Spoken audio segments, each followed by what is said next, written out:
नमस्कार, मैं हूं देवनाथ पांडे और आप देख रहे हैं पार्लियामेंट्री बिजनेस की खास सीरीज जिसमें हम आपको सुनाते हैं चर्चित नेताओं की कहानी। आज के अपने इस खास सीरीज में हम आपको सुनाने जा रहे हैं एक ऐसे नेता की कहानी जो कभी चुनाव तो नहीं लड़ा, लेकिन जब भी महाराष्ट्र में चुनाव होते थे तो विरोधी उसके दरबार में हाजिरी लगाने आया करते थे। जो कभी मुंबई को देश की राजधानी बनाना चाहता था, जो कभी जिसके एक इशारे पर देश की वित्तीय राजधानी की रौनक सन्नाटे में तब्दील हो जाया करती थी। वो जो कुछ भी करता था ठोक बजाकर करता था। उसे किंग मेकर बनना ज़्यादा पसंद था। हम बात कर रहे हैं शिवसेना के संस्थापक बाला साहब ठाकरे के बारे में। या तरुणांमध्ये जर देशाभिमान जर निर्मायचा असेल तर मग त्यांच्यामध्ये निर्मायचा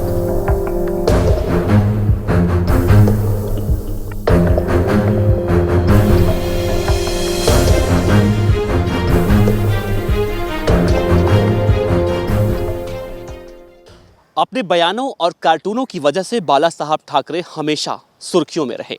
पेशे से कार्टूनिस्ट बाला साहब ठाकरे के इसी जोशीले अंदाज ने उन्हें महाराष्ट्र का शेर बना दिया। शिवसेना की नींव रखने वाले बाला साहब ठाकरे के इसी अंदाज ने उन्हें शिव सैनिकों का भगवान बना दिया था और यही वजह थी कि विरोधियों में भी उनका दबदबा लगातार बना रहा।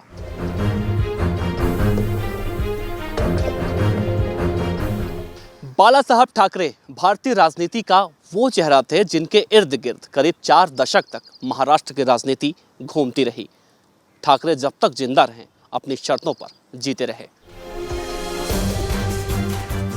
एक पत्रकार और कार्टूनिस्ट के रूप में करियर की शुरुआत करने वाले बाल ठाकरे के लिए नियति ने कुछ और ही तय कर रखा था। 23 जनवरी 1926 को केशव सीताराम ठाकरे के घर जन्मे बाल ठाकरे ने द फ्री प्रेस जर्नल से अपने करियर की शुरुआत की, लेकिन कुछ वक्त के बाद उन्होंने नौकरी छोड़ दी और साल 1960 में उन्होंने अपने मैगजीन मार्मिक शुरू की। मार्मिक के जरिए बाल ठाकरे ने मुंबई में गुजरातियों, मारवाड़ियों और दक्षिण भारतीय लोगों के बढ़ते प्रभाव के खिलाफ एक मुहिम चलाई। इतना ही नहीं, साल 1966 में बाल ठाकरे ने महाराष्ट्र के लोगों के अधिकार के लिए शिवसेना का गठन किया। बाल ठाकरे ने दावा किया कि शिवसेना मुंबई में रहने वाले हर मराठी मानूस की मदद करेगी। जिस समय महाराष्ट्र में बेरोजगारी चरम पर थी तो ठाकरे ने महाराष्ट्र के विकास करने की ठानी और वहां के लोगों को कई तरह के रोजगार दिलवाए। वो अपने मुखपत्र सामना के जरिए सरकार पर लगातार निशाना साधते रहे। सामना, जो कि शिवसेना का मुखपत्र आज भी है और उसे आज के मुख्यमंत्री उद्धव ठाकरे चला रहे हैं। बाल ठाकरे की पहचान एक प्रखर हिंदू राष्ट्रवादी नेता के तौर पर थी और शायद इसीलिए हिंदुओं ने उन्हें हिंदू हृदय सम्राट की उपाधि दे रखी थी। बाल ठाकरे जो कुछ भी कहते थे वो ठोक बजाकर करते थे, चाहे सरकार को निशाना साधना हो या फिर किसी राजनीतिक पार्टियों को खरी खोटी सुनाने का वो कोई भी मौका नहीं छोड़ते थे। यानी कि जो कुछ भी कहते थे ठोक बजाकर करते थे। एक विवादित नेता के तौर पर जाने जाने वाले बाल ठाकरे पर कई बार कानून तोड़ने के आरोप लगे, चाहे बाबरी ध्वंस का मामला हो या फिर उत्तर भारतीयों पर हमले का मामला।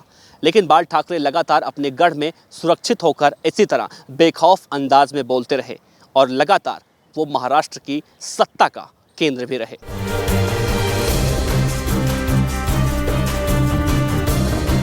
महाराष्ट्र की राजनीति में गॉडफादर माने जाने वाले बाल ठाकरे एक कार्टूनिस्ट तो थे, इसके साथ साथ एक पत्रकार भी थे।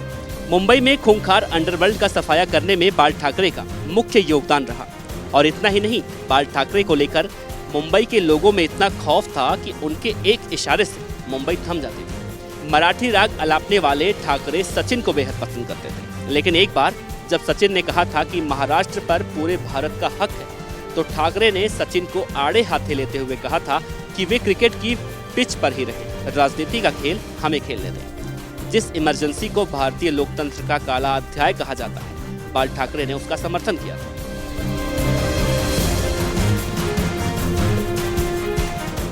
शुरुआत में बाल ठाकरे के जीवन में बहुत परेशानियां भी आईं। एक दौर था जब बाल ठाकरे को एक साथ दो झटके लगे। 1996 में उनकी पत्नी मीना ठाकरे और उनके बेटे बिंदु ठाकरे की मौत हो गई, लेकिन इसके बावजूद भी बाल ठाकरे ने हार नहीं मानी और वो लगातार महाराष्ट्र की राजनीति में ऐसे ही सक्रिय रहे और अपना कद बढ़ाते चले गए।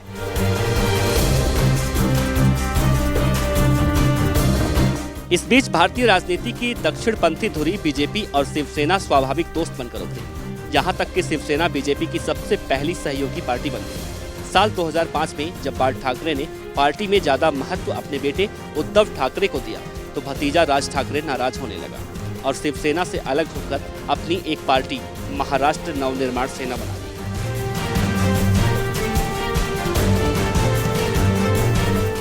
बाल ठाकरे का फिल्मी दुनिया से काफी गहरा रिश्ता रहा है। अभिनेता संजय दत्त जब टाडा कानून के तहत जेल में थे तो बाल ठाकरे ने संजय दत्त की हर संभव मदद भी की थी और एक समय था जब बाल ठाकरे और दिलीप कुमार के बीच गहरी दोस्ती थी। लेकिन बाद में इन दोनों दोस्तों पर किसी की नज़र लग गई और दोनों दोस्त एक दूसरे से दूर हो गए और इसका जिक्र खुद बाल ठाकरे ने एक टीवी इंटरव्यू में दिया है। मुंबई में बाल ठाकरे की लोकप्रियता कितनी थी, इस बात से अंदाजा लगाया जा सकता है कि अब तक उनके जीवन पर आधारित 2 फिल्में बन चुकी हैं। एक 2015 में बाल कड़ू नाम से आई थी और इस फिल्म में बाल ठाकरे के निजी जीवन और उनके आदर्शों को दर्शाया गया था। दूसरा अभी हाल ही में रिलीज हुआ है। शिवसेना के संस्थापक बाला साहब केशव ठाकरे के स्वास्थ्य में धीरे धीरे गिरावट आने लगी और दिन पर दिन उनकी तबीयत बिगड़ने लगी। बाला साहब को अस्पताल में भर्ती कराया गया लेकिन सेहत में कोई सुधार नहीं हुआ। यहाँ तक कि बाल ठाकरे ने खाना पीना तक बंद कर दिया। 17 नवंबर 2012 का वो दिन जब महाराष्ट्र के शेर ने अपने मातोश्री आवास पर आखिरी सांस ली। इस बात की खबर जैसे ही उनके चाहने वालों को लगी बस फिर तो जैसे उनके ऊपर पहाड़ ही टूट पड़ा। लाखों लोग उनके घर के बाहर इकट्ठा हो गए। लोगों की आंखें दुख संताप से भर गई। कुछ लगातार रोए जा रहे थे तो कुछ ने मुंह से आवाज न निकालने की कसम खा ली। कभी न रुकने वाला 2 करोड़ की आबादी का शहर सन्नाटे में पसर गया। लेकिन जब बाल ठाकरे को अंतिम संस्कार के लिए ले जाया जा रहा था तब लाखों की संख्या में लोग अंतिम दर्शन के लिए सड़कों पर थे। इस अंतिम दर्शन में राजनीति से, बॉलीवुड से और अन्य व्यवसाय के लोग शिवाजी पार्क दादर में मौजूद थे। शिवाजी पार्क में पूरे राजकीय सम्मान के साथ तिरंगे में लिपटे ठाकरे को अंतिम विदाई दी गई। इस मौके पर दिल्ली से मुंबई गए आडवाणी, सुषमा स्वराज, अरुण जेटली, नितिन गडकरी, मेनका गांधी, शरद पवार और खुद मुंबई से अमिताभ बच्चन तमाम लोगों ने नम आंखों से बाला साहब ठाकरे को विदाई दी। सबसे खास बात तो ये थी कि बाला साहब ठाकरे ना तो सांसद थे और ना ही मुख्यमंत्री। यहाँ तक कि उन्होंने अपने जीवन भर राजनीति और पॉलिटिक्स को गालियां दी। इसके बावजूद भी उनके मरने के बाद उनके अंतिम संस्कार में 21 तोपों की सलामियां दी गईं और 21 तोपों की सलामियां सिर्फ राष्ट्रपति या प्रधानमंत्री को मिलती है। बाला साहब ठाकरे ने महाराष्ट्र की राजनीति के लिए जो कुछ किया उसे महाराष्ट्र की जनता हमेशा याद रखेगी। आप देखते रहिए पार्लियामेंट्री बिजनेस और हम जल्द अब किसी और राजनेता की कहानी लेकर आपके सामने आएंगे। आप अपना सुझाव कमेंट के जरिए देना बिल्कुल ना भूलें और आप हमारे चैनल पार्लियामेंट्री बिजनेस को सब्सक्राइब जरूर कर लीजिए। शुक्रिया। हर खबर को सबसे पहले देखने के लिए हमारे चैनल पार्लियामेंट्री बिजनेस को सब्सक्राइब करें, सभी वीडियोस को लाइक और शेयर करें और सभी ताज़ा अपडेट्स पाने के लिए बेल आइकन बटन दबाना बिल्कुल ना भूलें।